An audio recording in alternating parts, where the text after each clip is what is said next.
జీహెచ్ఎంసీలో ICOMM company ఆగడాలపై ఆందోళనలు వ్యక్తమవుతున్నాయి. 7 ఎకరాల జాలుబావి కుంటను కబ్జా చేసి ప్రహరీ గోడ నిర్మించడంతో పాటు కంపెనీ నుంచి వచ్చే వ్యర్థాల వల్ల కాలుష్యానికి కారణమవుతుందని ఆరోపణలు వెల్లువెత్తుతున్నాయి. ఈ విషయంపై శివసేన పార్టీ జిల్లా ఇన్ఛార్జ్ అక్కల సురేష్ మాట్లాడుతూ గాలి నీటి కాలుష్యంతో ప్రజారోగ్యం ప్రమాదంలో పడుతోందన్నారు. హైడ్రా కమిషనర్ రంగనాథ్, జిల్లా కలెక్టర్ మను చౌదరి వెంటనే చర్యలు తీసుకోవాలని ఆయన డిమాండ్ చేశారు.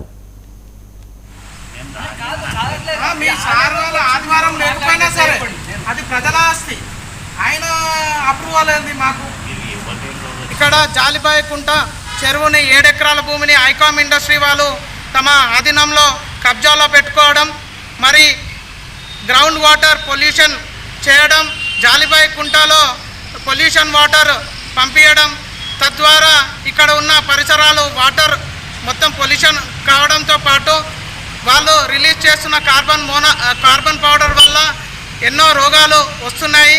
గతంలో నాగారం మున్సిపాలిటీ పరిధిలో ఉన్న రాజకీయ నాయకులు ప్రతి ఒక్కరు బీఆర్ఎస్ పార్టీ అయినా కాంగ్రెస్ పార్టీ అయినా తదితరులు దీని మీద కంప్లైంట్ ఇచ్చినా కూడా ఐకామ్ ఇండస్ట్రీ వాళ్ళను నిర్వహించలేకపోయారు, ఇలాంటి కబ్జాని ఆపలేకపోయారు.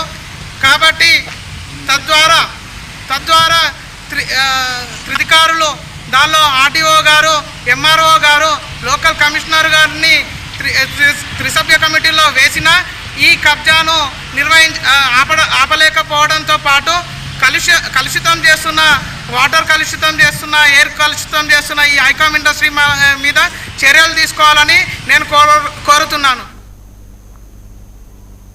బులెటిన్లో షార్ట్ బ్రేక్ తీసుకుందాం.